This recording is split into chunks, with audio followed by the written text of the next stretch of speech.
Bugun men sizlarga S09 ni obzor qilish uchun Swift avtosaloniga tashrif buyurdim. Yaqinroq keling, sizlarga bugun obzor qilib ko'rsataman. Ko'rishlaringiz mumkin, rangi hozir trendda yurgan balotovый цвет. Rulning o'zida qancha qulayliklari bor, 3 ta osvejitellari bor, barlari xolodilnikli, kolonkalari juda ham zo'r, basli kolonkalar, 7 kishilik, вот gibridda bor yo'g'i 6 litr shaharning ichida rasxod qiladi. Sizlar uchun barcha qulayliklar bu mashinada mavjud. Вот ekonomni yaxshi ko'radiganlar uchun juda ham zo'r tanlov. S09 mashinasi. Qaranglar qanaqa juda ham chiroyli.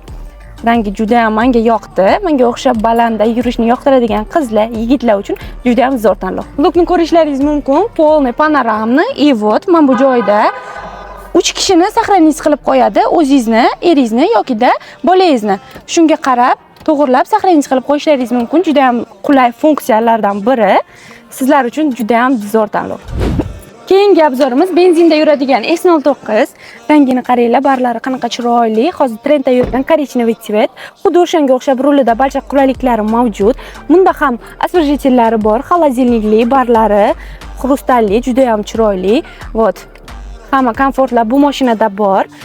Aytib o'tganimdek, sidelnisida hamma qulayliklari bor.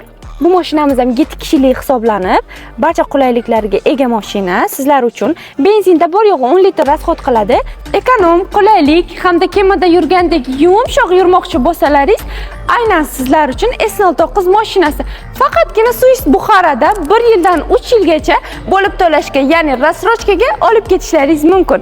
Assalomu alaykum.